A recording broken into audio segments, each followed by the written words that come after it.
L'aéroport Toulouse-Blagnac, le partenaire des entreprises du Grand Sud-Ouest, vous présente le Club Éco d'Objectif-News.tv.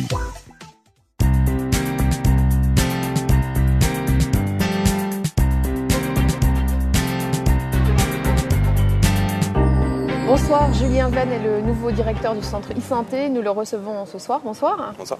Vous prenez tout juste vos fonctions, vous les avez prises début août. Vous succédez à Anne Deck, qui était directrice générale du centre e-santé jusqu'à il y a quelques semaines. Dites-nous d'abord, peut-être en quelques mots, qui vous êtes et quel est votre parcours. Alors, d'où je viens de Toulouse, parce que je suis né à Toulouse, je suis un Toulousain d'origine. J'ai fait mes études ici, d'ailleurs, à l'université Toulouse 1, des études d'économie et de sociologie et de philosophie.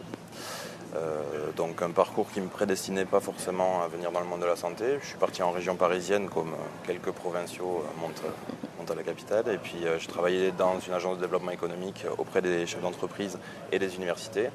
Et puis pour un pôle de compétitivité dans le domaine de l'aéronautique et du spatial, Aztec Paris Région, dans lequel je m'occupais de la partie R&D du pôle et donc le développement de projets collaboratifs entre le monde des industriels, Safran, Airbus, etc., et le monde des académiques, de la recherche publique. Et puis je suis revenu dans ma région natale et j'ai travaillé pour Castres-Mazamet Technopole, où j'ai pu faire de l'accompagnement pour des créateurs d'entreprises, par exemple, ou accompagner des académiques, encore une fois, avec l'école d'ingénieurs ISIS, qui est spécialisée sur les systèmes d'information pour la santé. Et d'où mon recrutement par le centre e-santé, puisque au fil des années que j'ai passées à Castres, j'ai pu accompagner des projets dans le domaine de la e-santé, aux côtés de l'école d'ingénieurs ISIS.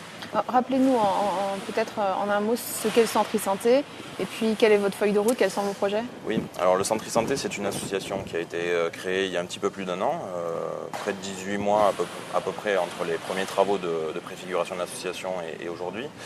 C'est une association qui a une vocation d'animation territoriale, donc ses membres fondateurs sont à la fois des professionnels de santé. Le CHU de Toulouse a été pour beaucoup dans la création du centre e-santé et la proximité entre le centre e-santé et le CHU de Toulouse reste encore d'actualité.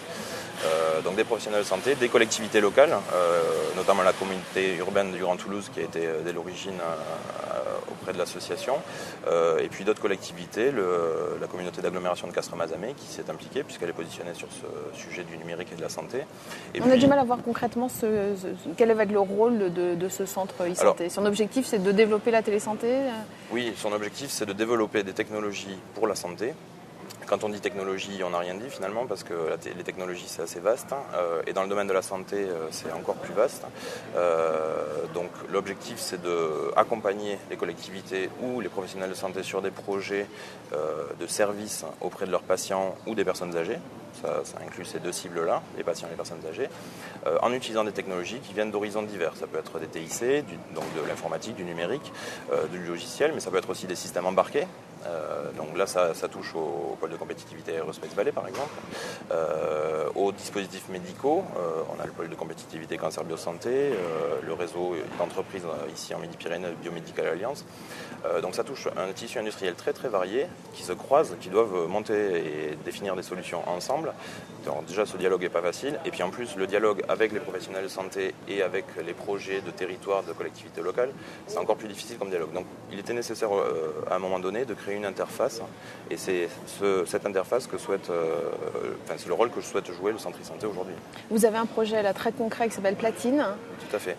Qui va vraiment être très concret là ce mois-ci en septembre. Oui, donc au mois de septembre, effectivement, on crée une société coopérative mais à vocation commerciale. Donc c'est un objet un petit peu étrange dans l'écosystème public ou parapublic. Donc aujourd'hui, le centre e-santé est une association à but non lucratif qui a une vocation en direction d'acteurs publics, comme je le disais à l'instant. Demain, on crée aussi une plateforme d'innovation qui va développer un certain nombre de services, de prestations de services pour les industriels, puisque ce qu'on fait aujourd'hui avec le centre e-santé pour les acteurs publics, les industriels en ont également besoin de coordination, d'interface avec des professionnels de santé, de compréhension du monde de la santé.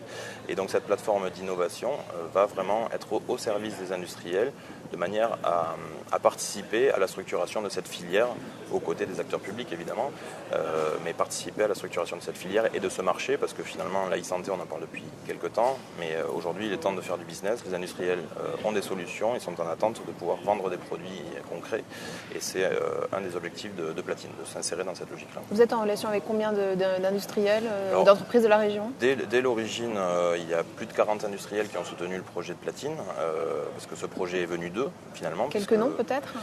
Alors oui, on a des sociétés comme EADS, Sanofi, qui sont implantées en région et qui sont très présents. Il y a également beaucoup de PME, la société Emodia qui fait des dispositifs médicaux, la société MHcom qui est une jeune start-up issue d'ingénieurs issus de Freescale.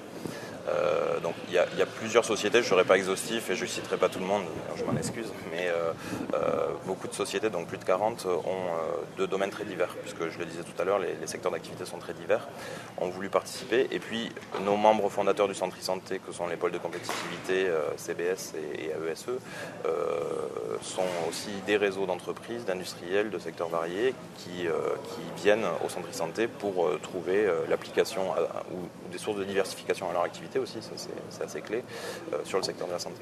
Donc la e-santé va se développer, le centre e-santé devrait se développer aussi. Vous allez recruter peut-être ? Oui, on va recruter prochainement.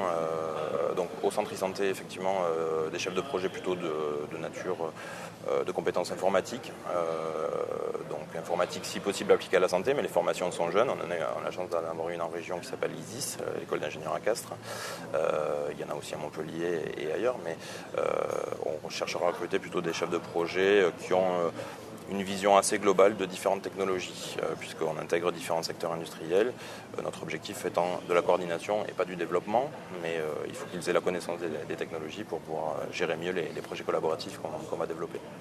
Merci Julien Venn, nouveau directeur du centre e-santé à Toulouse. Merci. Merci à vous.